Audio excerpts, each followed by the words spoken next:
OK, tout le monde a ces 4 nouveaux... vous avez le plan de travail, le nouveau gabarit. Je vous l'ai dit en ordre pour en avoir besoin. Okay. Alors, le nouveau gabarit, on a des exemples d'unités complétées, mais elles ne sont pas complétées toutes de la même manière. C'est-à-dire que les 2 premières sont très détaillées, puis après, c'est juste les premières parties dans votre matière. Avec l'exemple premier, vous allez être capable de compléter. On ne voulait pas prendre de feuilles, on a minimisé. Et ensuite, on a 2 petites feuilles références qu'on ne vous expliquera pas, mais que, en jetant un petit œil de côté, vous allez pouvoir suivre ce qu'on dit. Des fois, je vais peut-être vous dire, oui, c'est marqué là. On a fait une feuille, les bases pédagogiques du PPCS et le plan de travail. Pour montrer que le plan de travail, c'est pas des airs, c'est pas un formulaire comme ça qui est arrivé des cieux, là. C'est vraiment toutes les bases pédagogiques actuelles, des théories de l'apprentissage qui sont totalement intégrées. Il y a des liens constamment, puis avant, ils ne nous disaient pas trop ces liens-là. C'était comme par magie. On le faisait, puis ça s'intégrait tout seul. Et maintenant, on le fait explicitement. On va savoir ce qu'on fait. Plus ça va, plus ils nous écrivent des documents là-dessus. Et plus nous, on fait des liens avec ce qu'on sait. On ne fait pas sa planète Lune, là. Hein, la planète Danse, plutôt. On n'était vraiment pas dans le brume. Depuis 1990 que ça change la pédagogie. Donc, on va pouvoir se permettre les liens qu'on connaissait déjà. Parce que là, ils deviennent explicites. Je vais dire une autre feuille aussi sur les liens entre la mémoire, comment le cerveau fonctionne et le plan de travail. Parce que le plan de travail n'est pas juste fait avec la pédagogie, il est fait avec le cerveau. Il est fait totalement en adéquation avec le cerveau humain, selon, entre guillemets, la psychologie cognitive. Parce que là, on est dans la psychologie cognitive ou la neuropsychologie, neuropédagogie. Alors, c'est là qu'on est rendu en pédagogie. En 10 ans, c'est peut-être d'autres choses. Là, on est là maintenant. Alors, c'est fait. Comment le plan de travail a été pensé en fonction de ça. C'est intéressant aussi de savoir ça, parce que ça donne du pourquoi. Et nous, on ne fera pas de quoi, parce que tantôt on a eu tout le quoi. On va vous faire du pourquoi, et un petit peu de comment. On n'a pas beaucoup de temps, on va aller un petit peu dans le comment. Alors, je mettais ça là, puis à un moment donné, il y aura des liens, donc on ne fera pas la lecture de capable de lire. OK. Combien de services? Je ne suis pas déjà rendu là. OK. Alors, tout le monde ici doit se demander pourquoi on change. C'est toujours la grande question que les gens nous posent. Hein. Encore un nouveau gabarit. Alors, en fait, vous pourrez dire à vos participants que les changements, ils ne sont pas dans le fond. Comme Jean-Pierre a dit au début, les changements, ils sont dans la forme. Ils ont changé la forme pour qu'elle soit plus facilement compréhensible, pour que les gens arrivent à s'auto-réguler quand ils font leur unité de travail. Parce que là, les gens ils ont beaucoup de difficultés. D'abord à le faire, il faut leur tenir la main tout le temps. Puis quand ils en font un autre tout seul, il faut leur dire que c'est bon ou que c'est correct. Les gens n'arrivent pas à se juger eux-mêmes dans l'unité de travail. Parce qu'il n'y a pas d'outils pour ça. Il y avait pas plein de questions avant chaque... Et nous, en traduit en français, on ne comprenait plus les questions. Il y avait trop d'affaires. Les gens qui arrivaient, ils osaient même, les gens ils répondaient à tout ça. Je disais, non, c'est pas ça, c'est pour t'aider à t'auto-réguler. Et ça n'aidait pas du tout. Là, le nouveau plan, il y a des stratégies, des manières qui vont nous demander de faire les choses.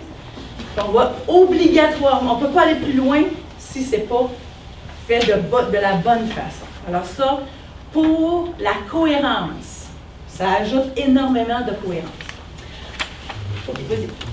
Alors, en parlant de cohérence, on a encore eu toute réserve, toutes réserves, c'est bien sûr. Alors, il y a une cohérence entre les 3 étapes. Des fois, les participants, les enseignants, se perdaient à la 2e étape. Chaque étape était très bien, il n'y a pas de lien. C'est comme, en haut, on décorait avec le concept, après ça, dans la stratégie d'enseignement, c'est d'autres choses. Là, il y a vraiment, on va voir la cohérence entre la première partie, la 2e partie et la 3e partie. Alors, dans notre première partie, il va y avoir la définition de l'objectif de l'unité, c'est-à-dire qu'on va être obligé de dire c'est quoi les savoirs qu'on va enseigner pour assurer le transfert. Dès le début, on va être obligé de se dire ça, puis de le dire d'une manière tellement structurée qu'on ne pourra pas passer à côté. On va avoir la balise, on va avoir le garde-fou, là. Ça ne sera pas n'importe quoi, les notions de recherche. Notre intention pédagogique, elle ne sera pas ésotérique.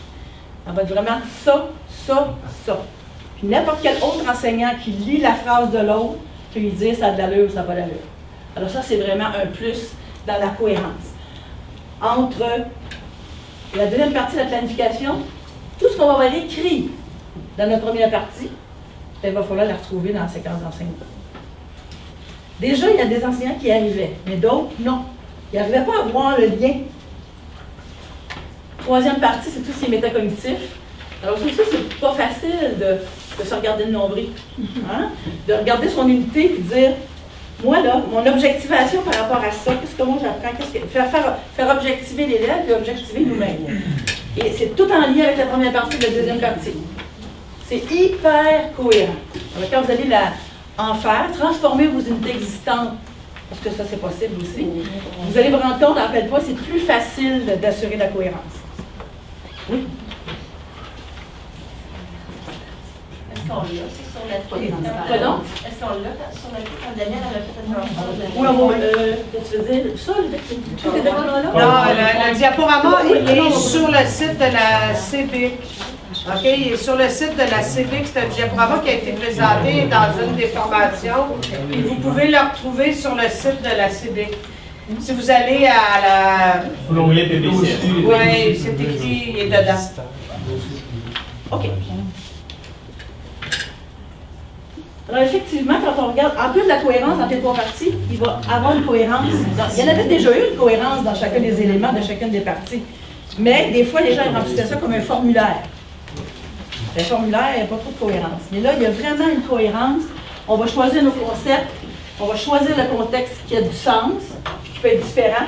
Daniel va vous l'expliquer que pour chaque concept, on va avoir des contextes différents, ou le contraire. Hein, c'est ça. Alors, puis on va avoir un énoncé de recherche qui va donner notre intention. Et qu'est-ce une belle amélioration des questions de recherche qui va guider l'élève dans sa grande recherche, pas juste lui donner une grande question directrice qui est très haut, déjà au dernier niveau de l'eau, l'aider, le faire progresser dans ses questions. OK. On se demandait aussi, nous, on va essayer de vous dire le pourquoi. Pourquoi qu'on utilise des concepts? C'est quoi l'idée? Parce qu'au lieu de marquer, je ne sais pas, interaction, force, bien plus simple de marquer loi de Newton. Moi, je vais étudier la loi de Newton. Où c'est que c'est marqué? Bien, maintenant, dans le titre, si tu veux, c'est pas un concept. La loi de Newton, c'est pas un concept. Hein, c'est quelque chose que je vais apprendre. La Révolution française, c'est bien beau, mais c'est pas un concept. La Révolution, c'est un concept. Les changements, c'est un concept. Voyez-vous? Alors, au début, ça nous fatigue un peu. Pourquoi aller dans quelque chose qui n'est pas si concret? Et c'est parce que le cerveau, il ne se rappelle pas à long terme des dates. On le sait, ça. Il ne se rappelle pas à long terme toutes les caractéristiques de la Révolution française. Mais si je travaille l'idée de changement, l'idée de révolution, n'importe quelle révolution, il va la comprendre vite. Si je travaille sur c'est quoi une révolution, que je travaille en profondeur le concept, et l'élève, n'importe quelle révolution cubaine, révolution française, la révolution tranquille, lui, il va dire, je sais c'est quoi une révolution. Alors, révolution, c'est un concept, mais révolution française, ça n'en est pas. C'est spécial. Très souvent, si je dis les ressources naturelles, le fer est une ressource naturelle au Québec, ça, c'est un concept. Une ressource naturelle, c'en est une, les ressources, c'en est une. Alors, voyez-vous, on va focusser sur concept au lieu de thème ou bien fait ou bien date, sujet. Et pourquoi ça? C'est parce que l'être humain, son cerveau, le chat petit Marguerite parle, son cerveau, il est fait pour travailler des concepts. Quand on est bébé, on a 6 mois, on s'y assis, on joue avec nos blocs, on fait des concepts. Nos parents nous donnent plein de jouets, on donne plein de jouets de toutes les couleurs, de toutes les formes aux enfants. Qu'est-ce qu'ils font?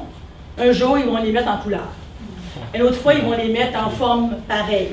Et l'enfant qui fait ça, il apprend le concept de forme et le concept de couleur. Il fait des paquets. Je crois qu'on a dit tantôt que le concept, c'était un ensemble de choses qui ont au moins 2 éléments. Parce que le mot concept, ça veut dire contenir, étymologiquement parlant. Action de contenir, c'est conceptus. Alors, l'enfant, il veut faire des paquets. Pourquoi il fait des paquets? Parce qu'il aime ça les catégories. Il va se rappeler de plus de choses. Parce que notre cerveau humain, il a une mémoire à court terme, mémoire de travail, qui a juste 7 espaces.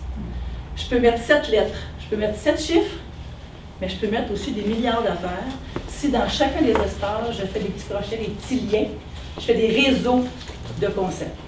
D'abord, le concept, c'est un ensemble de quelque chose, puis un autre, lié à un autre réseau, là, la mémoire à long terme, c'est infini. C'est très spécial, hein, le cerveau humain. Infini, petite porte d'entrée. Alors, on est obligé, nous, cerveau humain, de travailler ça pour en mettre le plus possible dans chacun des espaces.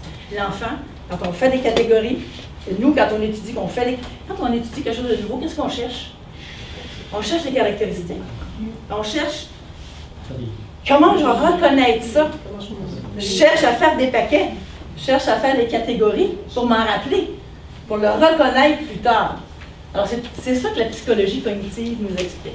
C'est pour ça que je vous dis que le programme, c'est un programme cognitiviste qui explique comment le fonctionnement du cerveau pour se dire comment il apprend ce cerveau-là. Et notre plan de travail, c'est pour ça qu'on a des concepts clés. Et qu'on, tantôt, pour ça, c'est pour qu'on a des contextes aussi. Alors nous, c'est au moins du tantôt, on va vous expliquer ça, c'est pourquoi du et le commun. Alors effectivement, l'apprentissage se fait avec l'ajout de nouveaux concepts. On connaît, je me fais un petit paquet, il y a un autre petit paquet, je fais un lien, le fil d'Ariane, constamment, pour être capable d'avoir plein d'informations dans ma mémoire à long terme. Alors un concept, ça n'existe pas seul, ça fait partie d'un réseau. Puis ces réseaux-là, ils sont englobants et ils sont évolutifs. Ils grandissent, puis en même temps, chaque portion devient plus importante. On donnait souvent l'exemple d'un enfant de 3 ans, c'est quoi ça? C'est la notion d'un restaurant. Il va dire c'est McDonald's. Lui, c'est juste comme McDonald's. Comment ça se passe au McDonald's? On fait une ligne, on donne notre commande, on donne la nourriture et tout. Ça, c'est son schéma. Après, il va jouer. Si on change, c'est évolutif, il va dans une autre sorte de restaurant. Ah, il y a des restaurants qu'on peut rester assis, puis ils viennent nous porter ça. Le schéma vient de s'agrandir. Puis on joue pas. On joue pas. On joue pas. On fait juste chicaner. On fait juste dessiner. Tu sais, bon. Alors, voyez-vous, On a des... tous les enfants ont des schémas de c'est quoi, comment ça se passe, quand est-ce que je le fais. Il y a toujours du quoi, du comment, les 3 types de connaissances, déclaratives, procédurales, puis conditionnelles. Même quand tu as 2 ans et demi, tu as ça dans ton cerveau. OK. Essentiel pour le transfert, l'apprentissage des concepts, parce qu'on a dit c'est comme ça qu'on apprend. Pas de concept, juste des faits. Ça, on le sait, hein? On le sait très bien. OK. Alors, on l'a dit tantôt, que le concept, c'est une représentation mentale, que c'est l'action de contenir. On va vite les choses. Les concepts clés, on les a vus tantôt. Puis, ça, c'est nos concepts connexes. Continue. Voilà. Vous allez garder le PowerPoint et le pas les avoir. OK. Alors, on s'est donné des petits trucs pour reconnaître le concept. C'est bien beau de dire, mets tes concepts, mais l'enseignant, quand vous allez dire, il va dire, mais je ne sais pas, mais moi j'ai ma matière, là, j'ai mon contenu. C'est quoi qu'il y ait des concepts là-dedans? C'est sûr qu'il y en a des suggérés dans les concepts clés. Et dans les concepts connexes, il peut y en avoir d'autres. J'espère qu'il y en a d'autres, parce qu'autrement, on va pouvoir se prendre notre programme. Là. Alors, il y a plein d'autres concepts connexes. Alors, pour savoir, il faut juste se dire, si on peut dire un mot pour cette représentation mentale, si on peut donner des exemples et des contre-exemples, si on peut trouver des attributs pour en faire une définition, ça, c'est un concept. Si on parle de Révolution française, par exemple, je peux te donner des exemples de Révolution française? Non. Il n'y en a qu'une. Si je parle de révolution, est-ce que je peux donner des exemples? Oui. Je vois la différence entre un terme, un sujet, puis un concept. Alors, je trouve que c'est une bonne façon de se le rappeler. Et ça s'appelle écrire les choses sous forme conditionnelle. Ceux qui ont fait de l'enseignement stratégique à la belle époque, on écrivait souvent si c'est ça, si c'est ça, si c'est ça, alors. Si je peux donner des exemples, si je peux donner des contre-exemples, si je peux trouver des attributs, si je peux faire une définition, alors c'est un concept. Alors, chaque fois que vous allez définir un concept, si vous êtes capable de mettre les si, alors, vous êtes capable de le reconnaître. Pardon? Oui. Moi, j'ai eu tardif. Ma maîtrise. OK.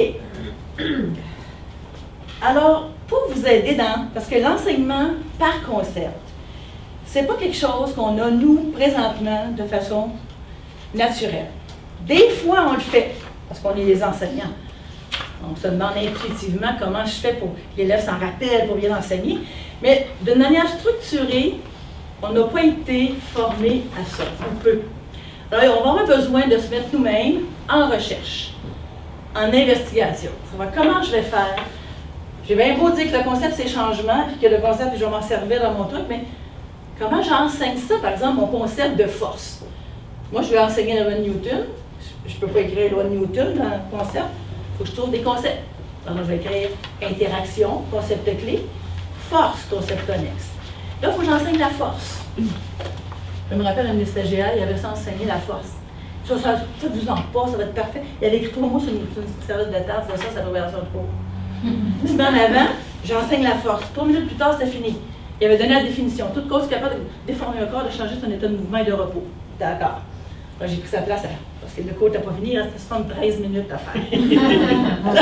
On va travailler. Donc, enseigner la force pour que l'élève comprenne vraiment c'est quoi une force. Pas juste dire une force. D'ailleurs, tout le monde sait c'est quoi une force. Non. Que intrinsèquement, il réalise c'est quoi une force. Alors, il faut vraiment se faire une préparation. Il y a une méthode. Exemple, on se trouve beaucoup d'exemples concrets, contextualisation, beaucoup d'exemples dans la vie, beaucoup de contre-exemples. On n'a même pas besoin de dire à l'élève tout de suite, voilà la force. On dit, voilà des exemples. Regardez ça, puis on questionne. Voilà les contre-exemples. C'est quoi la différence? Qu'est-ce qui n'est pas pareil? Et là, les élèves vont trouver les attributs du concept. Puis après ça, on pourrait faire une définition. Mais le temps qu'on fait ce petit jeu de deviner, d'exemple, de contre-exemple, l'élève, il comprend bien. Alors, bon, il y a beaucoup de façons, que vous allez voir, dans ces livres-là, vous allez trouver plein d'exemples dans vos matières. Et là, tout le monde, là, étant, je ne sais pas s'il y a quelqu'un qui a déjà fait ça dans sa carrière, enseigner totalement par concept, par méthode inductive. En tout cas, moi je l'ai fait, mais Daniel Sud le fait, mais on ne savait pas qu'on faisait ça. Ou très peu. Hein. Alors, là-dedans, ça va vous expliquer, ça va vous donner d'abord des livres en anglais, ceux qui sont bons en anglais, c'est parfait. Et moi, je ne suis pas très bonne en anglais. Alors, j'avais commencé à lire ça, puis j'étais vraiment perdue. Je ne retrouvais pas ce que je savais. Puis là, je disais, ça ne se peut pas, là. Ça ne se peut pas que je cherche rien. Alors, j'étais un petit peu paniquée. J'ai continué à chercher, puis j'ai trouvé. Au Québec, en 1987, ce livre-là, vous ne pouvez pas le trouver papier, il faut l'acheter numérique, 10 $. Comment enseigner les concepts par Rachel Desrosiers, Sorbonne, Université du Québec. Petite plaquette. Déjà un bon départ. Celui-là, janvier 2013. Quand on regarde ça, 1987, on est-tu dans le démodé, là? Non, c'est parce que c'est pas nouveau. Et qu'est-ce qui est nouveau, c'est que la manière de le faire est améliorée. Ici, Britt-Marie Barthes, ceux qui la connaissent, c'est une Française, elle parle français, on la comprend, et elle est venue au Québec l'année passée, ou il y a 2 ans, travailler avec des profs de français au ministère. Et ils ont ramassé des exemples d'enseignement par concept. Le livre il s'appelle « Élève-chercheur, enseignant, médiateur ». Alors effectivement, c'est ce qu'on va devenir, des médiateurs. Puis, avant d'être médiateur, on va être chercheur, hein, pour chercher vraiment nous-mêmes se faire une tête. Alors il y a des exemples là-dedans, pas mal intéressants. Vas-y dans les deux autres. Britt est d'origine suédoise, hein, je pense. Ça travaille beaucoup avec les arts aussi. Oui, elle est large dans son livre. Oui. Continue. OK, ça c'est 2 livres de la même personne. Moi, je vais vous donner l'ordre dans lequel les lire, si vous voulez. Parce que moi, j'ai lu celui-là au début, et j'étais un petit peu découragée. L'apprentissage de l'abstraction. Il y avait des choses intéressantes, mais il y a des bouts que j'ai tournés page 8, parce que de ce jeu-là, c'est un petit peu trop abstrait. Mais il est plus ancien aussi. Alors, je vous dirais, lisez ça en premier, le savoir en construction. Ça, c'est concret. Ça donne des exemples. Après, lisez enseignant médiateur, élève chercheur. Après ça, attaquez-vous là. Là-dedans, vous allez tout comprendre après. C'est que les deux autres, c'est normal, le cerveau, il apprend avec des exemples.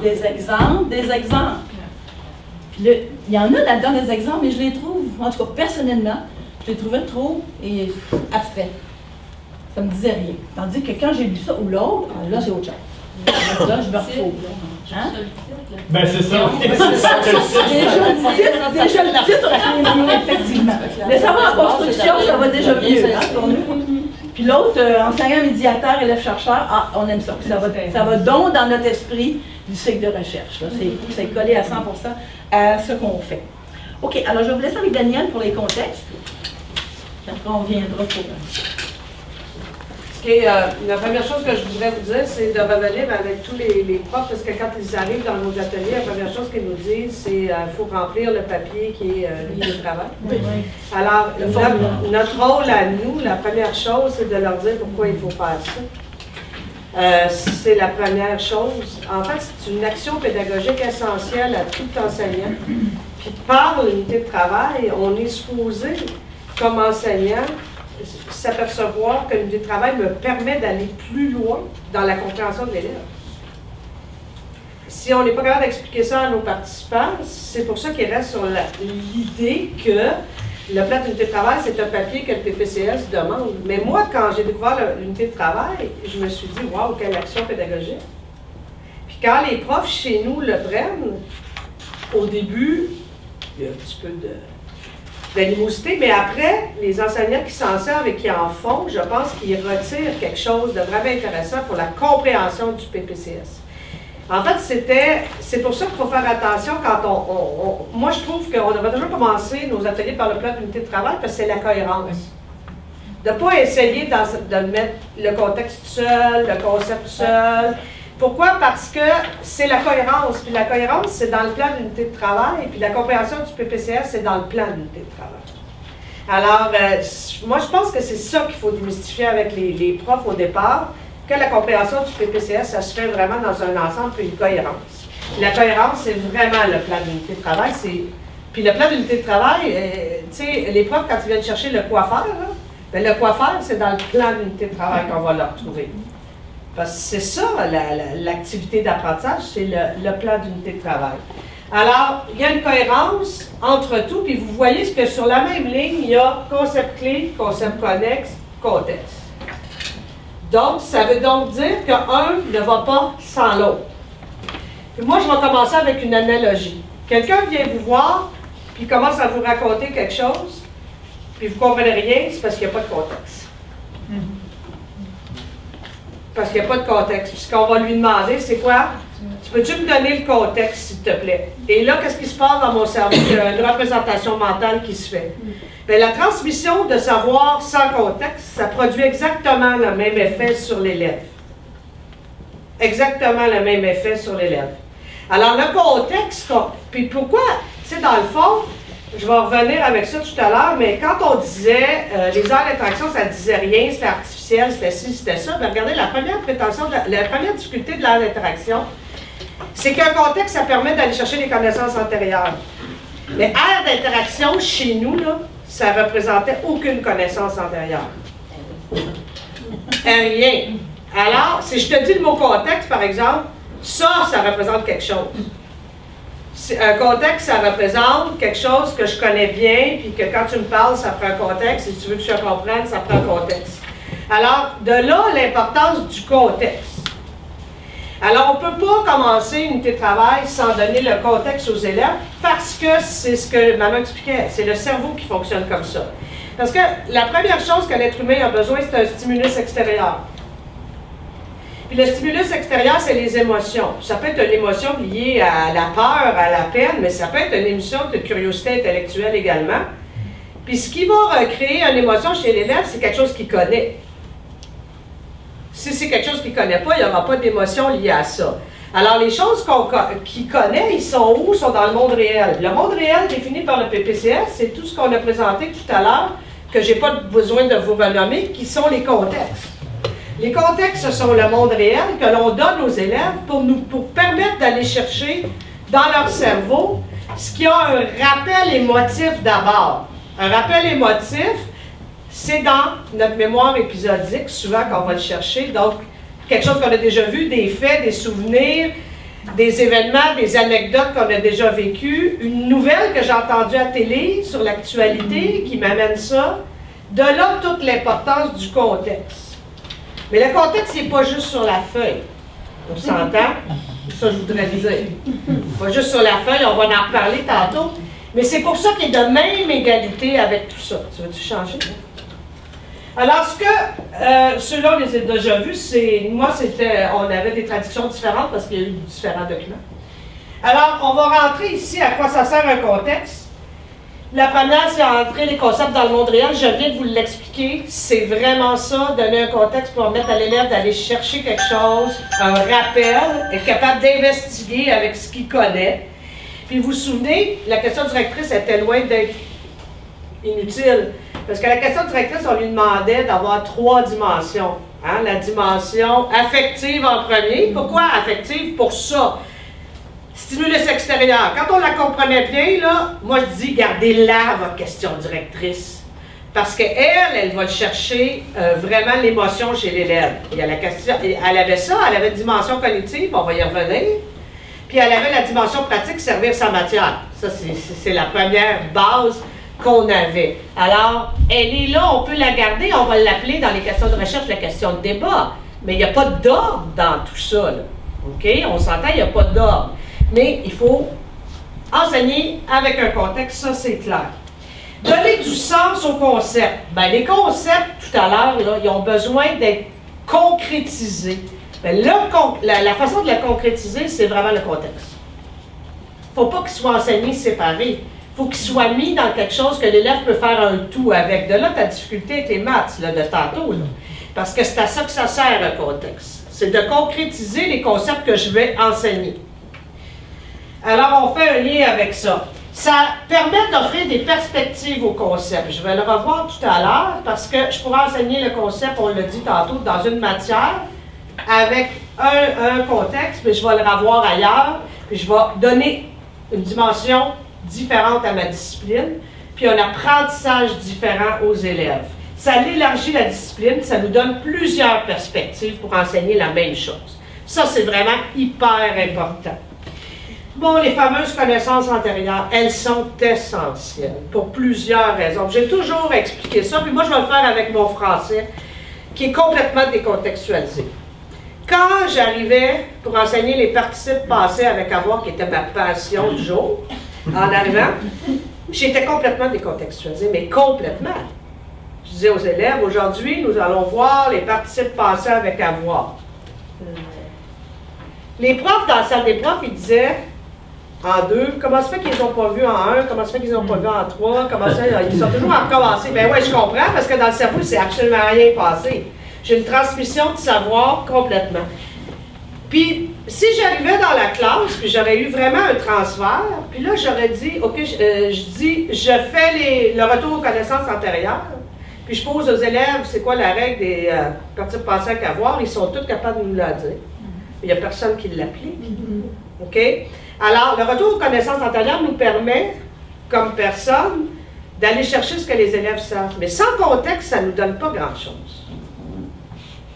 Alors, c'est important d'avoir le contexte pour que l'élève puisse dire « Ah, c'est pour ça que je vais faire ça. » Il faut que l'élève soit capable de dire « J'apprends les participes passés avec avoir, mais il y a une raison autour de ça. » Il y a quelque chose qui me rapproche du monde réel. Bon, il faudrait que je cherche c'est quoi le contexte, là.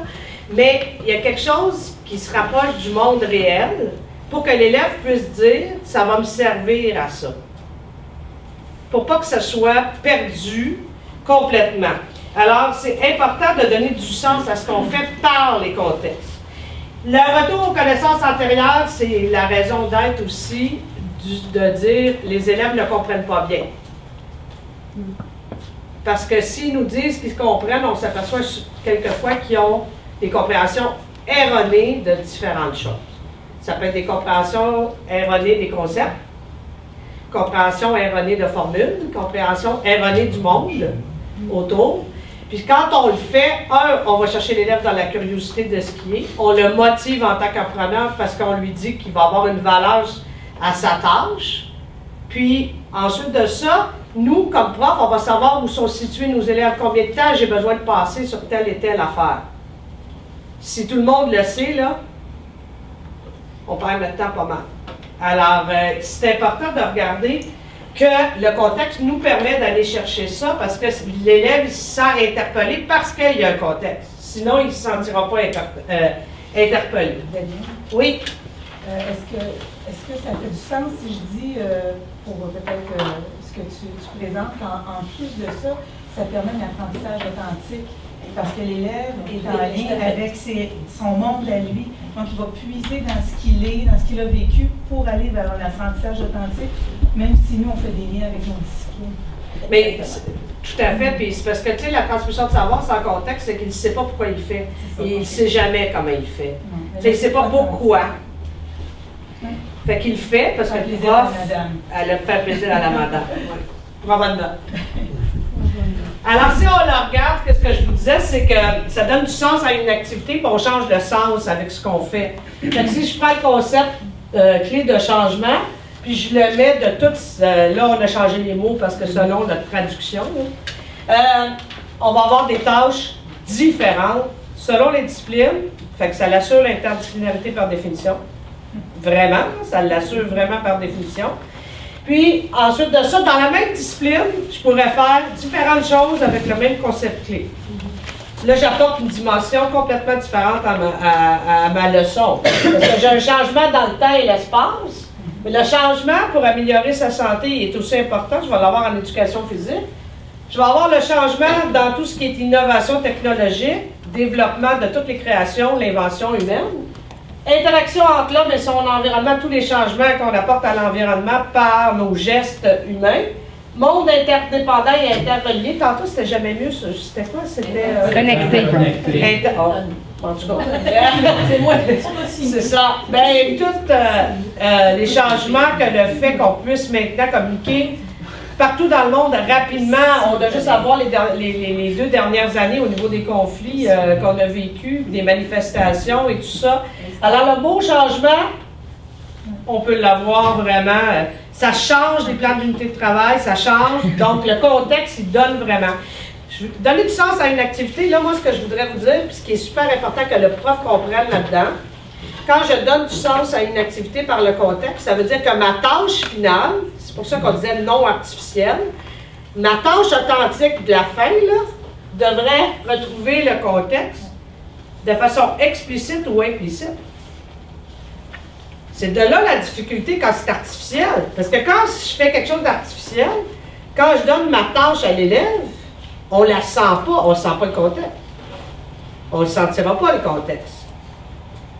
Mais si mon contexte est réel, ma tâche que je vais donner à la fin devrait mesurer la compréhension de l'élève par rapport au contexte, puis l'ajout de concepts, de concepts clés, de concepts connexes que j'ai donnés, je devrais le mesurer là. Mais mon contexte, il devrait être là. C'est pour ça qu'on n'est pas capable de le faire quand il est artificiel. Oui. Moi, je suis en train de vivre quelque chose dans le monde contemporain, là, puis je me rends compte que mon concept clé, à la fin du processus, peut changer chez l'élève. C'est-à-dire que, exemple, mon concept clé est interaction mondiale, je me rends compte que certains élèves l'ont plus développé, avec le contexte, là, vers identité. OK, oui. Et est-ce que je les laisse faire ou je les ramène à interaction mondiale? Ça dépend, c'était quoi ton intention à toi? On va le voir tantôt. On va le voir tantôt. OK. De là, toute l'importance de l'intention. Mais si son intention permettait de le changer, ça veut dire qu'au départ, il n'y avait probablement pas le bon... Son contexte n'était pas bon. On voyait ça souvent dans l'ère d'interaction. Oui. Très souvent. Que le prof, mettons, mettait avec une conclusion qui était haute. Il y avait sa tâche de fin qui était ingéniosité humaine. OK? Oui. Daniel, admettons, moi je suis pas comme Marie, j'aime les mots, mais j'aime les tableaux. J'adore le tableau que j'ai sous les yeux. Je fais des liens évidemment avec le primaire. Mais admettons que moi je suis une experte là, dans la rédaction de temps de travail. Concept clé, concept connexe, contexte, là, je suis dans la mire. J'établis donc un énoncé de recherche qui risque de faire du sens. Oui. Ma tâche sommative, oui. C'est bien comme ça, l'évaluation sommative en fait, devrait nous permettre de voir si l'élève comprend les concepts de recherche. Tout à fait. C'est tout à fait ça. C'est tout à fait ça. Ça va exactement. OK. Donc, quand on disait donner du sens à l'activité, c'est orienter l'activité dans la tâche finale, mais dans l'apprentissage aussi. Puis ça va déterminer votre énoncé de recherche. Puis quand vous allez composer, dites à vos participants, quand ils vont composer leurs questions de recherche, il faut que les questions de recherche soient liées au contexte. puis il soit lié au concept clé, puis il soit lié au concept connexe. Parce que si on met plein de questions, puis il n'y a rien qui est lié, ça ne fonctionnera pas. De peut-être, tu sais, il y a tout un regard qu'il faut avoir là-dessus. Donc, c'est ça aussi le contexte qui rend la tâche authentique. Puis l'IB parle juste de tâche authentique. On s'entend? Supporter le fameux transfert, c'est facile de dire, les élèves vont transférer. Ça s'appelle contexte d'apprentissage parce que ça devrait se retrouver dans une séquence d'enseignement contextualisé. À l'école, les profs le savent parce que j'y parle de même depuis très longtemps. Alors, on a le contexte, la décontextualisation et la recontextualisation. On ne peut pas enseigner de théorie si on n'a pas donné un contexte aux élèves. Le contexte, on vient de vous l'expliquer. La théorie, on en reviendra, c'est le milieu de notre séquence d'enseignement. Mais pour avoir un transfert, c'est primordial que l'élève puisse pratiquer ce qu'il vient de faire dans un nouveau contexte, une tâche non familière. Vous entendez ça dans les critères d'évaluation? Bien, c'est la seule façon pour un élève de transférer ce qu'il vient d'apprendre et le contexte fait partie de ça. Donc, dans la partie contextualisation, il y a le contexte, la mise en situation, il y a la grille d'évaluation, les tâches que l'élève va faire pour que l'élève puisse être en métacognition dès le départ. C'est pas des airs, ça. OK? Ensuite, il faut qu'il recontextualise. Puis pour avoir vu des centaines de plans d'unité de travail, je vous dirais que c'est ça qui cause problème. Vraiment. Le prof, il met plein d'affaires dans la théorie, puis la tâche non familière, sauf les profs qui font beaucoup d'évaluation critérique, elle est souvent pas là.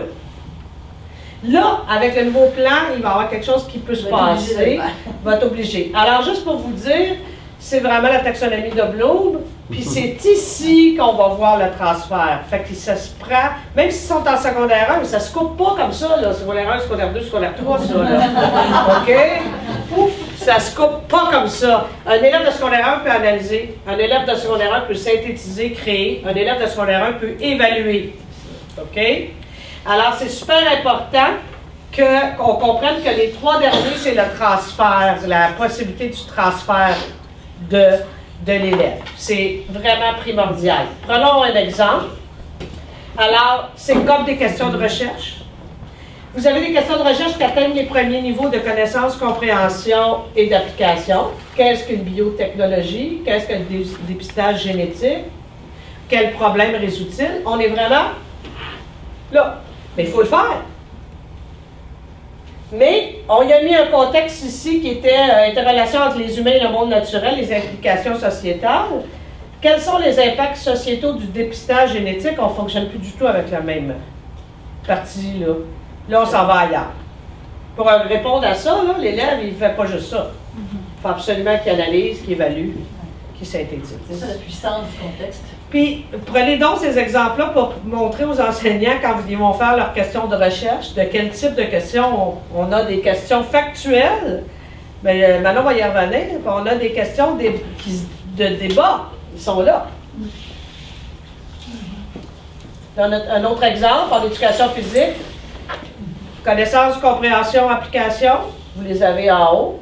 Hop, on s'en va ailleurs. On est en connaissance de soi, santé physique et mentale. Comment l'élaboration d'un plan de conditionnement physique et son application permettent de développer la santé physique et mentale? Je ne peux pas répondre à ça si je n'ai pas une partie d'analyse, d'évaluation de mon résultat et de ma synthèse. Quand on dit développer la pensée critique chez le jeune, c'est ça. Quand on dit lui apprendre à synthétiser, c'est ça. OK, là, on a mis des couleurs, mais naturellement, sur les photocopies, vous ne les avez pas. Ça, c'est l'énoncé de recherche. Là, le prof, ce qu'il faut qu'il mette là, c'est ce que les élèves devront réaliser à la fin. C'est ce que le prof veut que les élèves réalisent. OK? Alors, on voit la cohérence. On a le contexte. On a les concepts connexes qui vont être dans vos guides. Vous pouvez en construire vous-même, en proposer d'autres, et les concepts clés. Le prof se fait une intention pédagogique, un objectif pédagogique à l'aide des 3. C'est sûr qu'on suggère des contextes, mais le prof peut très bien en inventer dans le sens de son intention pédagogique s'il répond à le monde réel, une meilleure connaissance du citoyen global, une sensibilité internationale. On va retrouver tout ça et on les arrange. Donc, ça donne, l'élève comprendra que le conditionnement physique permet de développer la santé physique et mentale. Ce sont, je vais juste dire quelque chose, comprendre, là, en anglais, il y a 2 mots pour comprendre, understanding et comprehension. Nous, en français, on a juste un, c'est comprendre. C'est d'habitude, c'est nous autres, c'est ça. Mais comprendre, c'est dans le sens d'understand, donc de tous les éléments, analyse, synthèse. Dans le sens de saisir. Oui, mais tu sais, Oui, c'est ça. tout. C'est ça. De transfert. C'est dans le sens de transfert. Ça, c'est des balises du prof jusqu'où il veut y aller. Ça, c'est pour lui, c'est pas pour l'élève. C'est pour le prof. C'est vraiment pour le prof. C'est sûr qu'il peut le dire aux élèves s'il veut, mais c'est à lui, ça y appartient, c'est sa façon de définir le truc. Donc, on va dire, l'élève comprendra, conditionnement physique, concept connexe, permet de développer concept clé, la santé physique et mentale, ça sur sa connaissance de soi.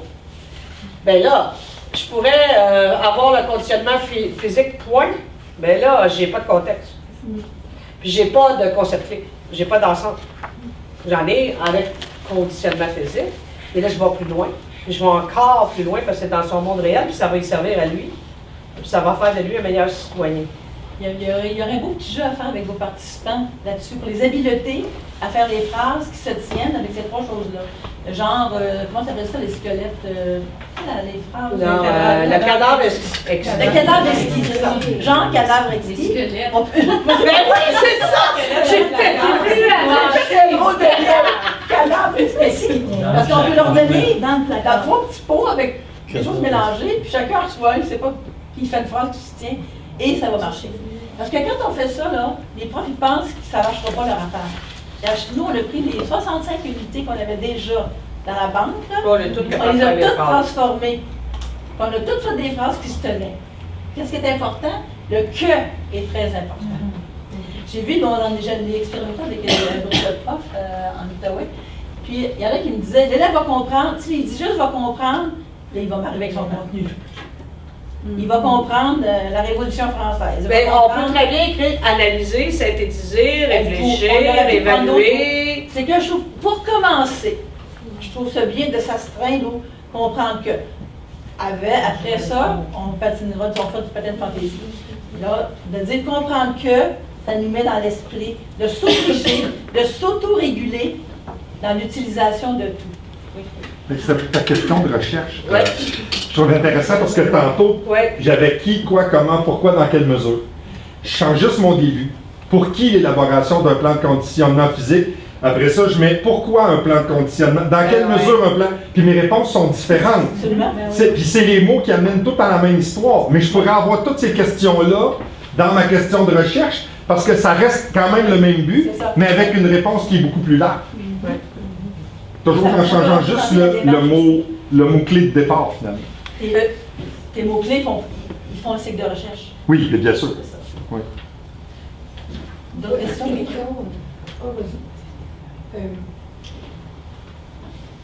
On peut-tu dire que l'énoncé de recherche, dans le fond, ça ressemble un petit peu au concept important? C'est pas mal ça. Un peu mieux défini. C'est ça, oui, la question de recherche, c'est comme des questions de réponse. Oui, c'est ça. Par contre, quand on est animateur d'atelier, je me mets dans la tête de l'animateur d'atelier. Exactement. Parce qu'ils vont nous dire comment on transfère ça, là. C'est sûr qu'ils vont nous demander ça. J'en ai pas parlé tantôt, puis je vais vous dire, partez toujours avec de ce qu'ils ont fait, les connaissances antérieures, leur contexte En économique. animation d'atelier, on va dire, bon, l'ancienne unité de travail, c'était ça. Puis moi, je dirais aux gens, c'est ça que je vais faire en novembre, l'unité de travail. Voyez-vous, là, l'énoncé de concept, là, des fois, on avait de la misère. On se retrouvait toujours avec du contenu qui était, tu sais, pourquoi on avait de la misère? Mais là, il y a moins de difficultés. C'est ça, OK.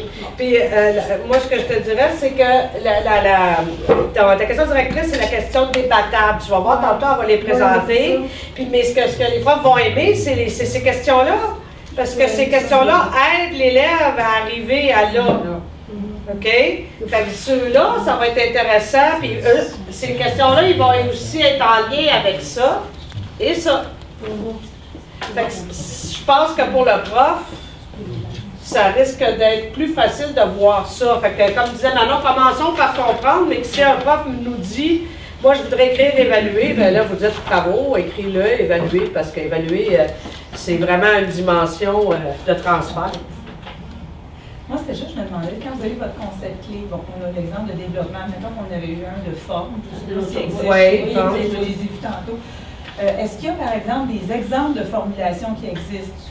Nous, quand on est dans le concept de forme, on a des exemples de formulation et on tourne autour de ça. Non. Là, je vois que vous pouvez aller dans le qui, où, quand, comment. On prend toutes les questions essentielles.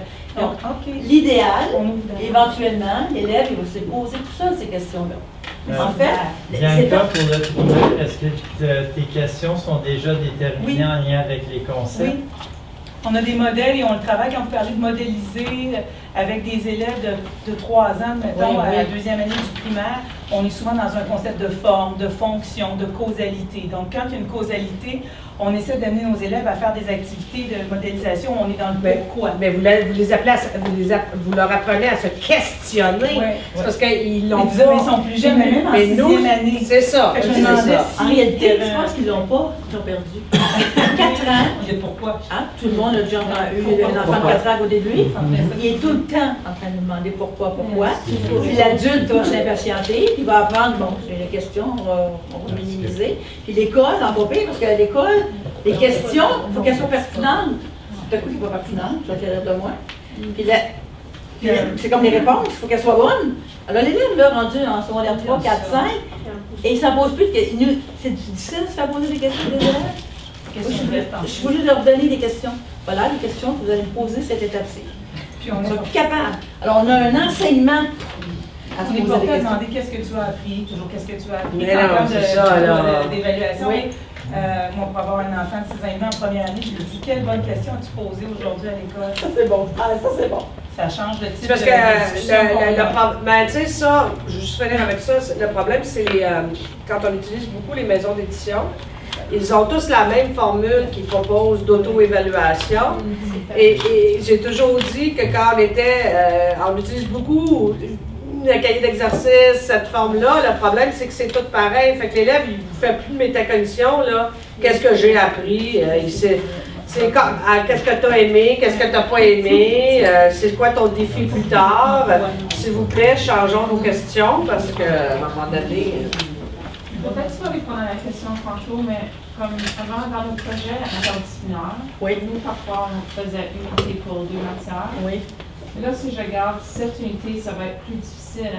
De faire interdisciplinaire? Ou de faire une unité, comme ensemble. oui. Et je ne vois pas le lien non plus qui demande comme quels sont les liens d'interdisciplinarité. OK, oui, mais ils vont nous faire Un gabarit pour les mails, ouais. Mais c'est juste le concept connexe qui risque de changer. Oui, tout à fait. Ça va rester la même, parce que moi j'ai en tête en tout cas un truc que je fais avec la physique, puis je vois mon plan d'unité, puis on pourrait avoir exactement le même plan d'unité, on va changer le concept connexe, puis on va changer la question de recherche. C'est les deux trucs que je vais changer, mais le reste va rester le même. Tu vas avoir les concepts connexes des 2 matières. Oui, c'est ça, mais mettons que chacun ferait le sien, dans le sens ils vont où c'est le même, mais on va changer le concept connexe, on va changer la question de recherche, probablement, mais en bout de ligne, ça va rester les mêmes trucs parce que c'est le même concept clé, puis ça peut être le même contexte au Non, départ. non, ça va être ça. Puis ça va être le même énoncé de... Ça va être ça. Justement, on fait interdisciplinarité, là, puis effectivement, j'ai refait les unités avec ce gabarit-là, interdisciplinaire. Des fois, il va y avoir plus de Tu questions. vois, moi, Kim, je trouve ça plus facile ça que l'ancien pour le faire en équipe en interdisciplinaire. En tout cas, c'est parce qu'il m'a accroché peut-être un peu plus. Là, je sais pas. On a un interdisciplinaire, justement, maths, physique, éducation physique, avec les vecteurs. Et là, on a vraiment les concepts connexes, les 3 disciplines, les questions, l'énoncé de recherche qui est tout le monde s'entend pour dire oui, c'est ça que je veux faire. Qu'est-ce qu'ils font, les Ducs? Ils font des soirs. Ah non, mais Football. le football, du soccer, n'importe quoi, ouais, c'est ça. Je manquais de référent. Plus il y a un ballon qui se promène, là, les vecteurs, là, ça va bien. OK. Manquait de contexte. OK, alors on a dit dans toutes les questions. Toutes les questions vont. C'est la première étape du cycle de recherche. Ouais, c'est Ça amène le cycle de recherche. Et là, le cycle de recherche, si on se demande des fois ce que c'est, on le sait ce que c'est. C'est notre démarche dans chacune de nos disciplines. On fait tous le cycle de recherche. Alors, on fait le cycle de recherche quand on fait de la techno, c'est le cycle de conception, la démarche de création en art, une investigation en sciences, critère B en maths, la recherche mathématique, on est dans le cycle de recherche, la démarche historique, n'importe quel projet, c'est un cycle de recherche. Et même, quand je donne un exposé théorique, quand j'explique mes concepts, ça va s'appeler la recherche conceptuelle. La façon qu'on va le faire, hein, prof-médiateur, élève-chercheur, on va le faire de la même manière. Ça va être la même démarche, questionnement, réflexion, action, dans mon exposé théorique. Quand je vais donner des exemples, des contre-exemples, je suis dans la contextualisation, je suis dans le questionnement, je vais poser des questions aux élèves par rapport aux exemples. Après ça, l'élève va décontextualiser, il va être capable de me faire une définition, il va être capable de m'inventer des exemples, des contre-exemples, des analogies, et puis on va avoir une recontextualisation quand il va être capable justement de faire ses propres exemples, ses propres contre-exemples, sa propre définition.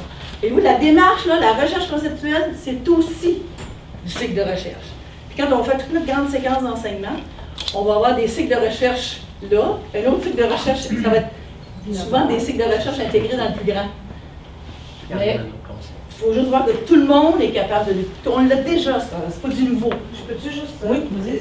Le mot recherche, là, il faut vraiment faire attention parce qu'au Québec, souvent, il est associé à la cueillette d'informations. Il faut tout de suite dire ça en partant à tout le monde. Recherche pour l'idée, c'est même pas un mot français, c'est l'investigation.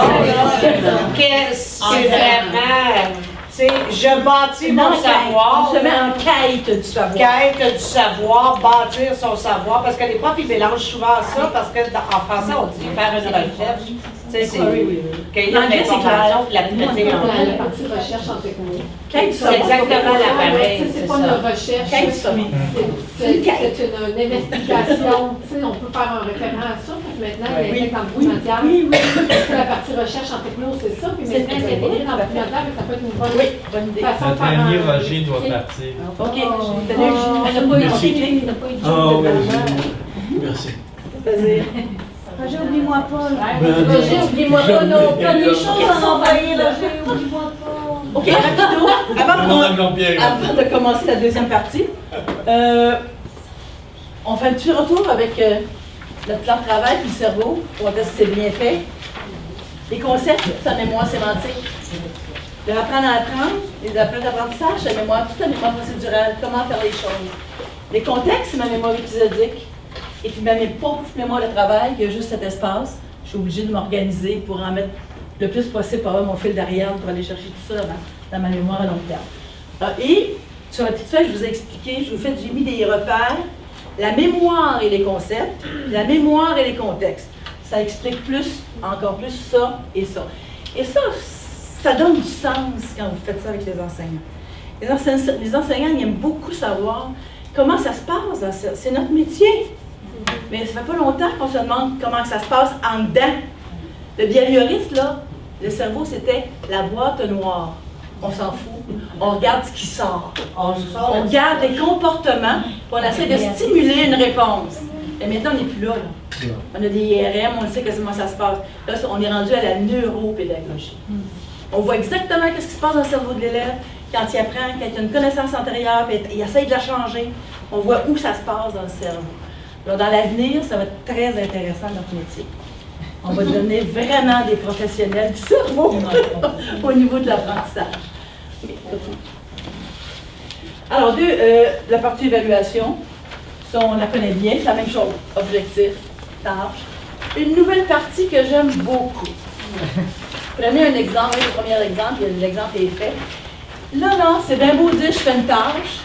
Là, le prof il est obligé de s'auto-évaluer. La tâche que je viens de décider, comment est-ce qu'elle va faire que l'énoncé de recherche va être respecté. J'ai dit que l'élève va comprendre que. La tâche, elle fait-tu comprendre que? Il ne dira pas juste oui, non.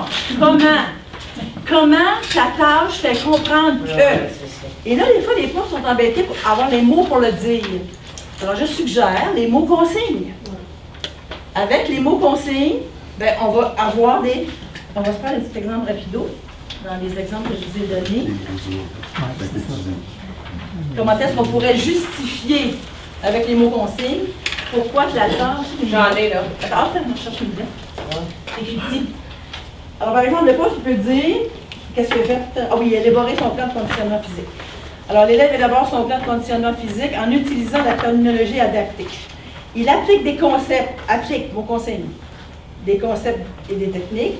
Il analyse, mon conseil, sa condition physique. Il utilise ses connaissances pour l'améliorer. Il évalue son plan d'action.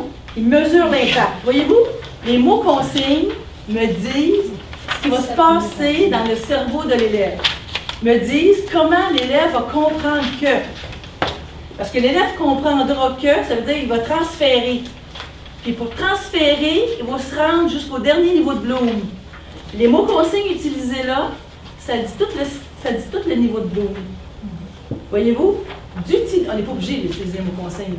Si on est capable de l'exprimer pour prouver, le prof, il faut qu'il prouve que sa tâche, il faut qu'on va faire le transfert, que sa tâche correspond à son énoncé de recherche. Et ça va l'aider, l'enseignant, d'utiliser les mots consignes. Puis nos enseignants, nous, au Québec, on a fait beaucoup les unités de travail avec les mots consignes parce qu'on justifiait notre aide d'interaction avec les mots consignes. Sensibilisation, premier niveau de Bloom. Réflexion, troisième, cinquième niveau de Bloom. On justifiait nos aides d'interaction avec la cycle de recherche, avec les mots consignes. On ne le fait plus, mais là, le prof est habitué d'utiliser ça. Et le prof qui fait ça, là, qui vous a écrit un énoncé de recherche avec les complètement structurés, qui justifie sa tâche avec les mots consignes, as-tu assez compris? Puis il sait qu'il a compris. Je pense qu'on va avoir un mot de courriel de monde qui veut savoir ce que je parle de leur unité de travail. Tout le monde va être capable de s'auto-évaluer. Juste cette petite question-là. Oui. Les mots consignes, est-ce que c'est la même chose que les contenus possibles? Non, les mots consignes, c'est les mots de la taxonomie de Bloom. Par exemple, connaissance-compréhension, identifier, cerner. Les verbes d'action. Il y a un tableau. Les verbes d'action, voilà. Alors, il y a un tableau où est-ce qu'on en a des exemples pour chaque niveau. Tantôt, on a marqué juste les grandes catégories, la connaissance, compréhension, application. Et là, pour chaque catégorie, il y a des mots consignes. Si tu les veux, tu m'écriras, je vais te les envoyer. Mais il y a un document. Il y a un document. Oui, il s'appelle mots consignes. Oui, il y a un document privé. Bon, parfait, c'est vraiment ça. Il y a juste il y a un petit reproche que je peux faire. Mais dans les guides, ça va oui. être à chaque critère, tu vas avoir les mots consignes. C'est intéressant. Ça nous dit qu'est-ce qui se passe dans le cerveau de l'élève. Qu'est-ce que je veux dire? Ah oui, je ne sais pas si dans le nouveau guide, dans les personnes de la pratique, ça va être amélioré. J'avais une petite critique au niveau des mots consignes. Ils nous les donnaient tout en ordre alphabétique. Mais on ne savait pas à quel niveau de Bloom ça correspondait. Alors moi, j'ai mis ça en PDF, puis en Word, et j'ai ajouté le niveau de Bloom. Alors si vous les voulez avec le niveau de Bloom, je pourrais vous l'envoyer. Ils vont peut-être y penser dans la prochaine version. Parce qu'en ordre alphabétique, ça ne nous dit pas grand-chose. On veut savoir où c'est que c'est dans le cerveau, là. C'est pas juste de savoir qu'est-ce que ça veut dire, comprendre. Non, c'est le tableau que vous nous avez donné, oui. Puis qu'on mettait à réfléchir. Oui, c'est ça, oui. Les mots qui étaient avec exactement. OK. Alors, après l'apprentissage, oui. D'ailleurs, c'est pas la scène qu'on a comme juge, je sais pas pourquoi. Dans nos PowerPoint, on corrige, ça paraît plus. OK. Là, on les a vus avec Marie, donc j'y reviendrai pas. Catégorie, compétences et attentes d'apprentissage. Je vais revenir plus là-dessus. En fait, ce qu'il faut comprendre dans apprendre à apprendre, ça m'achète un peu que la case soit encore séparée. Parce qu'avant, la case était séparée. Hein? Puis ce que ça faisait, c'est que les gens remplissaient la case, puis on ne voyait plus rien. Okay. Par contre, j'ai eu une excellente nouvelle de Mme Penneau hier, que je n'ai pas fait d'exemple, mais je vais vous l'expliquer, parce qu'elle m'a expliqué que l'IB va demander quelque chose de plus, et ça, c'est vraiment intéressant. Alors, on va encore marquer la catégorie, la compétence, l'attente d'apprentissage, mais on devra, et ça c'est super intéressant, faire une phrase qui va aller avec notre tâche. Exemple, si on dit, vous en avez une en sciences, là, faire la tâche, l'élève expliquera ce qu'est le dépistage génétique. OK? Il explique l'application et les problèmes résolus, il discute l'efficacité de l'application, il discute et évalue les implications sociétales. OK? Ça, c'est la tâche. Là, dans l'approche d'apprentissage, vous avez pensée critique, recherche et communication. Alors, on va vous demander une phrase qui va dire ceci. Par la tâche, l'élève explique ce qu'est le dépistage en identifiant un problème, en considérant différentes perspectives. Je viens de prendre mon apprendre à apprendre et de l'intégrer directement dans ma séquence d'enseignement. Alors, quand j'arrive à l'essai scientifique, puis j'écris, il discute l'efficacité de l'application en utilisant une forme d'écriture adaptée à l'essai. Tout se tient, hein? Alors, c'est vraiment la façon qu'on va utiliser apprendre à apprendre. L'approche d'apprentissage, ça m'aurait été d'être mis là, puis on ne savait pas à quoi. Ça, c'est une chose. Ce qu'il faut comprendre dans l'apprendre à apprendre, quand on dit qu'il faut l'enseigner, oui, il faut l'enseigner. Quand on dit qu'il faut l'enseigner de manière explicite, oui, il faut l'enseigner de manière explicite. Mais ça veut dire quoi? Pourquoi on fait ça? C'est parce qu'il faut que l'élève développe des stratégies. Parce qu'on veut que ça reste d'une matière à l'autre. Alors, il faut qu'on puisse développer des stratégies d'apprentissage. Il y en a 4 types. On l'a déjà vu. Ça, c'est juste des mots, en fait. Le but, c'est de leur faire l'action pour qu'ils développent la stratégie d'apprentissage. Mais c'est comment? C'est l'enseignement explicite. En anglais, on dit étayage, échafaudage. OK? En français, on dit enseignement explicite. L'enseignement explicite, il y a plusieurs étapes. On n'est pas obligé de faire toutes les étapes tout le temps quand on fait une approche d'apprentissage, mais quand c'est important et, je dirais, primordial pour la compréhension de l'élève, on devrait faire toutes les étapes qui sont la modélisation, la pratique guidée, la pratique autonome et, naturellement, le transfert qui est par la suite. Ça devrait se retrouver dans la séquence d'enseignement du prof parce que s'il me met développer la pensée critique, communiquer en respectant l'écriture adaptée, ça me prendrait quelque chose au bout de la ligne pour que l'élève apprenne comment faire une écriture adaptée en sciences. C'est ça manquait énormément dans les unités de travail qu'on a vues avant. Mais en faisant la phrase, puis l'enseignement explicite, vous pouvez dire au prof, est-ce qu'on doit faire la modélisation toujours? Pas toujours. Mais en sciences, quand on fait un lab, là, démonstration, c'est de la modélisation. Quand je suis en art dramatique, puis je suis devant, je fais de la modélisation. On en fait tous comme prof. Mais quand on en est conscient, puis on en ajoute des étapes de modélisation, puis on ajoute également toutes les séquences d'enseignement explicite, on donne juste un avantage à ce qu'on fait déjà. Je vais te laisser mettre le champ. Okay. Ouais. Vraiment, comme ici dans ce document, c'est pas les mêmes mots qu'ici, parce que ça, c'est la version la plus. C'est pas les mêmes mots. Comme si on regarde l'évaluation sommative. Oui, tu as marqué quoi? Brève description, blablabla. Là, ici, c'est juste page. OK. C'est parce que ça, c'est la version janvier 2013. Ça, c'est des faits différents. On prend les mots de ça. C'est celle-là qui est bien. De ça? Oui, c'est ça les bons mots. Pour l'instant.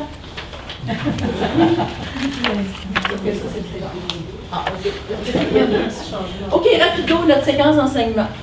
Alors, comme on a parlé de concept au début, c'était beau, on a bien travaillé sur notre intention pédagogique et tout, mais les concepts, il faut qu'ils suivent. Alors, il faut les enseigner par la manière inductive, comme on l'a dit, mais c'est bon pour nous de se faire un réseau de concepts. Pour nous. Pourquoi? Parce que les concepts, ils fonctionnent juste en réseau. On peut avoir notre concept clé, notre concept connect, les attributs, les exemples, les contre-exemples, les définitions, la manière qu'on va l'enseigner après, nous, on peut se le mettre sous forme de schéma. On vous a donné des exemples de schémas pour 2 matières, pour éducation physique et pour sciences. qu'est-ce que ça pourrait être le schéma du prof. Si ça vous fatigue de le mettre en schéma comme ça, mettez-vous. Hein? Prenez pas tout le schéma, non? Non. Je l'écrirai en mots. On est beau mari. Oui. Alors, vous pouvez, à la rigueur, au pire, vous pouvez vous faire en Si vous n'êtes pas doué, vous écrivez. en pseudo-décimal. 1, 1.1, 1.11, 1.11, 1.11. C'est pas un réseau. Moi, mais ça. Il y a une structure. Tu sais qu'est-ce qui manque? Il manque juste, y a-t-il un lien avec 4.8 et 2.3? C'est la seule chose qui manque. Mais c'est un bon départ. Quelqu'un qui est capable de disséquer son contenu, moi longtemps je l'ai fait aux 5 minutes, dans le temps que c'était behavioriste, là. Mon contenu disséqué aux 5 minutes. Après ça, les réseaux de concepts sont arrivés tout seuls. Puis là, j'ai trouvé ça magique. Hey, j'ai un lien entre le 7.2 et le 4.3. Mais comme animateur d'atelier, on va leur dire qu'ils peuvent utiliser la façon de leur choix pour faire ça. Absolument. Parce que dans les modèles, des fois qu'on va donner, ils vont voir le réseau de concept, puis avec ils vont paniquer. Faisant deux modèles. Mais c'est ça, on va leur spécifier. Il y a une petite case, c'est marqué différenciation. Mais c'est ça. Le but, c'est que le contenu soit décidé d'avance, soit structuré. Le prof, dans son cerveau, pour que ses concepts, ils connaissent les attributs, ils connaissent des exemples, des contre-exemples, tout son enseignement, la recherche conceptuelle, l'enseignement du concept, il va la faire avec ça.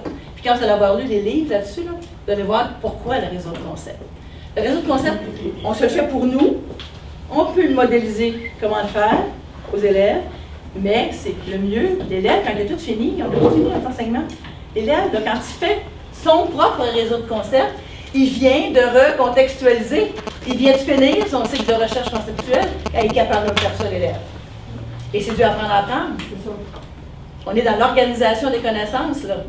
Mais je voulais juste le souligner, parce que oui, des fois, on va montrer des modèles, puis il y en a qui vont penser que c'est obligatoire, parce qu'ils vont voir ça, il faut le faire de même. Toi, quand tu vas l'enseigner, c'est ça. tu mettras en dessous, j'ai pas beaucoup de place. Tu vas marquer en dessous 1.1, 1.2, ABC. Peu importe. Peu importe, une structure. OK? Parfait. OK. non? Oui. C'est fini, non? Non, il reste 18 minutes. Ah, OK, on finit. Ben non, parce que t'as pas fini, là. Parce que t'es pas revenu sur la différenciation. C'est vrai, j'ai dit la différenciation. Je me sens bousculée. Qu'est-ce que c'est le contenu? C'est bien sûr, on vous passe en 1 heure, qu'est-ce que je vais faire en 2 jours, tu sais? Mais ils comprennent vite. Je sais qu'on a parlé à la notation et des choses comme ça, mais je pense que ça va éviter de mettre le contenu du cours là, parce qu'à chaque fois qu'on revisait en ordre, c'était l'unité de travail, puis là, une fois qu'il y avait besoin, tous les profs avaient besoin d'écrire c'est quoi leur tâche sur un autre papier. Ah non, non, non. Puis avec ça, je pense qu'on a besoin d'avoir ça. On va les obliger à se synthétiser. Oui, mais il va être capable parce que ça va être plus clair, parce qu'il ne savait pas où le mettre. Quoi faire, c'est ça. C'est Oui. ça. J'aimerais avoir plus d'explications sur l'attribut. OK, l'attribut, c'est les caractéristiques. OK. Par exemple, si je sais pas, moi, c'est-tu, par exemple, on va voir dans les unités, on va voir l'exemple en sciences. Alors, par exemple, si j'ai l'attribut de déterminant de la condition physique, les attributs, ça peut être, la condition physique, c'est les attributs, c'est l'endurance cardiovasculaire, la flexibilité, la Donc, c'est le contenu. C'est le contenu c'est possible. du contenu. OK. Alors, c'est du contenu. C'est les caractéristiques du concept. C'est ça. Tu vois? C'est ta matière structurée, c'est tout. Oui, oui, oui, tout à OK. fait. Puis on peut aller jusqu'au bas, là, après les attributs, il y a des faits, il y a des données, il y a des formules, il va y avoir tout ça. Merci. OK. Alors, quand on a fini le contenu, on va s'attaquer à notre séquence d'enseignement. Et là, le bon repère, c'est le cycle de recherche. Questionnement, réflexion, action, réflexion. La réflexion est partout, pendant, après, où on peut se dire contexte, décontexte, recontexte.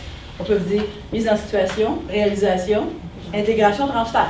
On prend la séquence qu'on veut, ça revient tout au cycle de recherche.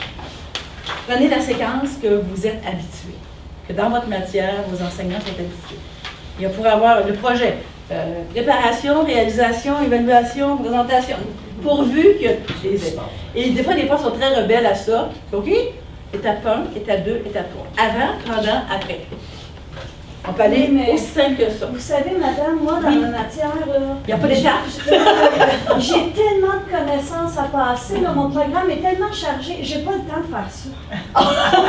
Les connaissances, tu vas toutes les mettre là. Ah oui? Ouais. ok. Mais ça nous... T'en fais pas? ça. Tu vas les expliquer tes connaissances là-dedans. Dans le cycle de recherche, mon cycle de recherche, là, il y a une classe pour dire enseigne tes connaissances de manière conceptuelle. Où est-ce ça? Moi, je trouve que ça va. Écoute, ça nous réconcilie. Tu sais, avec notre parenthèse sur le niveau pédagogique, c'est moi, mes amis de l'Ontario. On avait beaucoup évacué nos connaissances qu'on ne voulait pas. On savait que c'était important, mais il était trop inclus dans les compétences. Là, les concepts, ils font le lien entre les compétences, c'est vraiment le trait d'union entre les compétences et les sujets d'études. C'est le lien qui nous manquait. Moi, quand j'ai vu ça, je dis, enfin, je vais pouvoir dire qu'est-ce que je veux enseigner. Mais d'une manière inductive, d'une manière que l'élève va apprendre. Un autre étape qui n'était pas écrit avant, l'évaluation formative. Avant, c'était écrit, mais dans les multiples phrases en haut, là, que tout le monde, personne ne lisait pas, puis personne lisait. Il y en avait trop. Il y en avait trop, c'est ça, il faut se compenser. Alors là, l'enseignant va dire, d'une manière, qu'est-ce que je peux faire? Qu'est-ce que je fais en évaluation continue? Qu'est-ce que je fais en évaluation formative? Est-ce que moi, je donne du feedback à l'élève? Est-ce que l'élève se donne du feedback? Est-ce que les élèves se donnent du feedback entre eux? Est-ce qu'il y a une auto-évaluation? Qu'est-ce qu'il y a pendant que l'élève travaille? Y a-t-il un regard sur sa tâche? Parce que l'évaluation, elle est continue, dont l'évaluation formative. Il y avait un petit schéma d'évaluation comme ça? Je veux voir quelque chose. Oh, non, après. Mon petit triangle, il est où? Ah, voilà, OK. J'ai fait un petit triangle qui explique l'évaluation continue et la réflexion continue. Alors ça, c'est intéressant parce que nous, souvent les enseignants, l'évaluation, c'est ça. C'est après, par une production, par le prof. Et l'évaluation, justement que la trilogie d'évaluation qu'il va y avoir à l'IB, ça va être ça. L'évaluation, c'est plus que ça. Alors, il y a des productions d'élèves, et on peut juste faire des observations. On peut parler avec l'élève, des conversations, en plus des productions.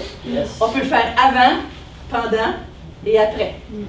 On peut le faire par les pairs, en auto-évaluation ou par l'enseignant. Et tout ça, ça peut se faire de manière informelle, avec nos deux yeux et notre parole, et de manière formelle, avec des fiches analytiques, des listes de ça, des grilles.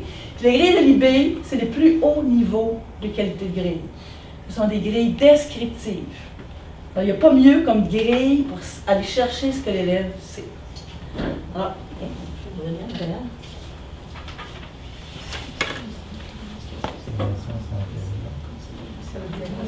C'est dire. Non, c'est. Précédent, non? Mais mets-toi là, sur le formaté, c'est correct. OK. Alors, on en a parlé. Continue, on va avancer. J'en ai plus dit que je pensais dans. OK, continue. OK. Un petit peu de différenciation. Pour ça, la différenciation, on pourra faire un beau 2 jours. Je pense que je vais écrire des lignes directrices, mais on va faire la ligne niveau 3. T'intéresses-tu, Jean-Pierre, si tu as des niveau 3 de la différence? Il y a encore avec moi, ça. Je suis déjà là, on pense Oui, à soir. OK. Alors, voyez-vous, il faut déjà avoir les 3 types de différenciation en tête. C'est pas juste pour les élèves qui ont des plans d'intervention. Hein, c'est pas juste pour les élèves qui ont des PI. Là. La différenciation, c'est pour tout le monde. Flexibilité. Donner des choix. Juste donner des choix, mais d'augmenter la motivation de l'élève. Alors, il faut être flexible. Le prof très rigide, là, vous me faites ça sur la feuille, tel format, avec telle couleur de crayon, à 10 cm. C'est ce sujet-là, c'est pas d'autre chose. Pauvre élève. C'est pour ça qu'avec le projet personnel, c'est devenu merveilleux. L'élève, il peut faire son rapport comme il veut. Flexibilité. Il ne fait pas son rapport comme vous. Non, mais il fait son rapport de la manière, avec le médium de présentation. Oui, si on différencie la production. C'est ça, on différencie au niveau de la production. L'adaptation, ça, si l'élève a des petites difficultés, on peut donner plus de temps, une grande feuille, à l'ordinateur et tout, mais il a même note que les autres, et ça note. Modification. La modification, ça, c'est vraiment l'élève, il n'y aura pas la même certification. Vraiment, c'est des élèves en très grande difficulté qui ont ça. Alors, c'est pour ça qu'on peut dire, on peut différencier par le contenu, par le regroupement, par les stratégies d'enseignement, par les supports, par les niveaux cognitifs, les styles cognitifs, la variété. Alors, il y a toutes les possibilités de différenciation. mais on le demande au prof. Il faut que le prof dise, dans cette séquence d'enseignement-là, il explique comment je vais faire ma différenciation pédagogique. Donc, il y a une réflexion qui se passe là. Qu'est-ce que je vais faire comme différenciation? On le demande dans le plan d'unité de travail. Là. Avant, dans toutes les unités, j'ai jamais vu ça. Même si c'était écrit. J'ai jamais vu quelqu'un qui faisait ça. Alors maintenant, on va l'exiger. Dis-moi comment tu différencies. OK, vas-y. Troisième partie, rapidement, parce que Manon en a couvert en parlant d'évaluation formative. On vous demande à la fin, tu sais, à la fin, il y avait des questions sur le recueil de données. Ensuite, on disait les liens interdisciplinaires possibles. C'était tout mêlé dans la régulation du prof. On demandait plein d'affaires, mais on demandait l'évaluation à l'intérieur. Mais ce qu'on va demander au prof, ça va être divisé en 3. Comment avez-vous fait votre évaluation diagnostique? Donc ça, on va retrouver ça dans le retour aux connaissances antérieures, beaucoup, dans la contextualisation de la séquence d'enseignement. Comment on va faire pendant, ça c'est ce que Manon, en fait c'est comme on transfère ce qu'on a écrit dans la séquence d'enseignement, on va le remettre là. Et après l'enseignement de l'unité, c'est la sommative. Bien, sommative, elle n'est pas nécessairement au bulletin, elle est sommative parce qu'elle est critériée. Parce qu'elle englobe ce que je posais d'avoir dans mon PPCS. L'élève est rendu au transfert. C'est ça. L'élève est rendu dans une tâche authentique au transfert. Donc, on a l'évaluation diagnostique. Puis quand on est en métacognition, quand on fait une contextualisation, ça permet à l'élève de planifier sa tâche déjà, se poser les bonnes questions. Comment je vais la faire? Qu'est-ce que je vais mettre dedans? Comme pour la réussir, j'ai besoin de quel outil? Donc, quand on fait ça, là, on oblige l'élève à déjà rentrer en métacognition. On a ensuite, pendant, bien, on peut avoir des évaluations formatives de toutes les formes formelles et informelles, comme on vous disait. Mais l'élève, lui, il commence à penser, maintenant qu'on m'a enseigné ça, on va demander comment on va le demander, quand je vais l'utiliser, pourquoi je vais l'utiliser, donc les conditionnels, si et si et si, là, ça en viennent là. L'auto-évaluation, alors toutes les formes d'auto-évaluation possibles, ça peut être l'oral, hein? L'auto-évaluation, c'est pas obligé d'être une grille que je remplis à l'écrit. Et on peut servir naturellement des autres élèves, l'évaluation par les pairs. Elle peut se faire après aussi. Puis un autre exemple, bien, après l'enseignement, bien, c'est tout ce que le prof fait pour savoir si l'élève a compris. Il y a la grille d'évaluation de l'IB, qui est celle qui est fondamentale. Donc ça, c'est l'évaluation sommative, mais on pourrait avoir encore là une évaluation par les pairs. Puis on peut avoir une objectivation de la prof s'il a aimé ça, si le retour sur la tâche, s'ils ont compris, les éléments qu'ils ont trouvé difficiles, tout ça, on le fait de façon intrinsèque. Mais là, vous allez l'écrire. Le profil de l'apprenant, il est là. Le profil de l'apprenant, oui. Dans l'objectivation de la fin. C'est ça. Donc, le menu déroulant rapidement, on va vous proposer, je vais aller chercher, un menu déroulant. Là, c'est vraiment une version, une des versions. OK. Alors, vous avez le menu déroulant. Alors, ça ressemble à ce qu'on avait déjà dans certaines écoles. Alors, le prof pourra remplir son année, ici, sa matière, par exemple. OK. Tout va se retrouver là. Puis, il garde, pour répondre à ta question, tu as les liens interdisciplinaires possibles qui se retrouvent là. Mais est-ce que ça va être ça? Je ne peux pas te le dire. Ça va changer. Ça va changer, c'est ça. Ça, c'est la seule que j'avais. Et ça n'existe pas parce qu'avant, au départ, il faisait un énoncé de concept. Ça n'existe plus. Mais vous allez avoir un menu déroulant pour choisir les concepts clés, les concepts connexes et vous allez pouvoir écrire le vôtre, comme on disait. OK? Puis c'est la même chose avec les contextes mondiaux. Vous allez le retrouver ici. Alors, on fait la même chose. Il y a un menu déroulant là qui nous donne les attentes d'apprentissage aussi. Les contextes et les attentes d'apprentissage. Et on peut écrire en plus. En plus, on peut écrire. Vous allez aussi avoir... juste descendre. Pourquoi là?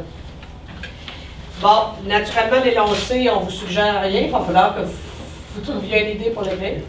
OK? Les questions de recherche, même chose. Mais en même temps, si on pèse ici, on a ce que c'est. Petite explication de ce que c'est les questions de recherche. OK? Et là, naturellement, bien, quelque chose de facilitant, les objectifs que vous n'avez pas besoin de réécrire, les critères que vous allez pouvoir sélectionner. Je m'excuse, Daniel, juste peut-être jusqu'à on est tard, là, mais le petit I, 2I, 3I, 4I. Ça va correspondre. Il y en a qui c'est les différents aspects de chacun de vos critères. Les objectifs. Il y en a qui ont juste 2 puces, 3 puces, d'autres 7 puces. Ça correspond à ça. Aux objectifs, les objectifs spécifiques de chacun des critères. Puis vous avez les tâches, naturellement, vous allez devoir écrire votre tâche puis la cibler par rapport aux critères. Puis les tâches, ils ne nous demandent pas des grandes affaires. Ils nous demandent juste, c'est un examen, c'est un laboratoire. L'erreur que les profs font, c'est parce qu'ils n'ont pas encore expliqué leur séquence d'enseignement. Nous, au Québec, on n'est pas habitué de planifier l'évaluation avant la séquence. Là, ils nous écrivent la séquence. Non. La tâche finale, point. Combien de fois je vois toute la séquence arriver là? Le prof, il est rendu là dans sa tête. Non. Planification rétroactive. En Ontario, on peut nous donner avec ça. Vous savez si on va quand même avoir les formes techniques dans le pied? Ah, je sais pas si ça va changer ou à date, on a refait les unités de travail avec les mêmes vieilles tâches, là. On verra. Puis bon, c'est la même chose dans l'approche d'apprentissage, vous pouvez sélectionner, écrire la vôtre, là, je pense que c'est assez. C'est juste pour faciliter le principe finalement. Là. C'est vraiment pour faciliter le principe pour écrire, là, pour aller un peu plus rapidement. Il n'est pas tout à fait semblant parce qu'on vous a présenté, parce qu'il évolue avec le temps. Dernière chose, rapido. C'est de regarder les liens avec les lignes directrices. J'ai fait un petit truc rapide qui s'appelle, si je vais le retrouver, Atelier de loi. Ça, c'est les lignes directrices qu'on avait, les dernières, les plus récentes. Puis avec tout ce que vous avez vu aujourd'hui, ça correspond à peu près à l'atelier niveau 1 aux sessions 3, 4, 5. OK? Parce que pourquoi? Pas les autres, parce qu'il y a toute la philosophie des valeurs au départ, profil de l'apprenant, concepts fondamentaux. Puis là, si on retourne, c'est vraiment tout ce qu'on vous a dit aujourd'hui, se retrouve vraiment là. Il y en a pas qui était un peu, peut-être ça va changer. Il n'y avait pas la présentation du plan d'unité de travail de façon explicite. Mais moi, je trouve qu'on ne peut pas fonctionner. Fait que, à la session 4, quand il vous parle de concepts clés et concepts connexes, je pense qu'il faut présenter la partie 1. Parce que c'est avec ça qu'on va fonctionner. Puis ils s'attendent à ça, les enseignants aussi. Puis à la session 5, enseignement et contexte, c'est un peu ce qu'on a vu. Fait que ça serait comme le niveau 1, parce qu'après, c'est l'évaluation, mais vous connaissez déjà ça. C'est la même forme d'évaluation, les critères présentés, la même philosophie. Fait que le reste ne change pas. Mais c'est vraiment comme ces 3 sessions-là qui sont un peu différentes. Puis si on regarde au niveau 2, ce sont celles-ci. Alors là, on va un peu plus loin.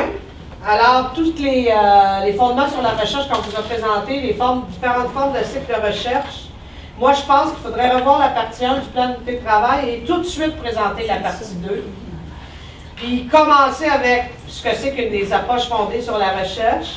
Session 2, c'est vraiment ce que l'IB définit comme approche constructiviste. Session 3, intéressant, lien entre le profil de l'apprenant et les séquences d'enseignement, le cycle de recherche. Session 4, on parle ici des domaines de compétences d'apprendre-apprendre. Fait qu'au niveau 2, c'est vraiment la partie 2 de l'unité de travail. Béatrice? Oui? Oui? Est-ce que ça, tu peux nous l'envoyer? Oui, tout à fait. Mais ils vont peut-être changer les lignes. Je ne sais pas s'ils vont changer. Je peux bien vous l'envoyer, mais c'est ça.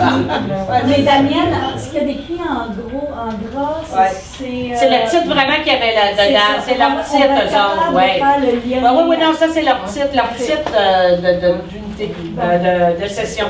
Donc, tu n'as pas à craindre de l'envoyer. On aura juste à vérifier si dans les nouvelles lignes... Ce qui est mon interprétation, parce que je disais, c'est là qu'il faudrait que le plan, c'est écrit en plus petit. Mais même ça, c'est l'idée, là. Ça, c'est pas moi, là. Ça, ici, c'est l'idée. Aussi.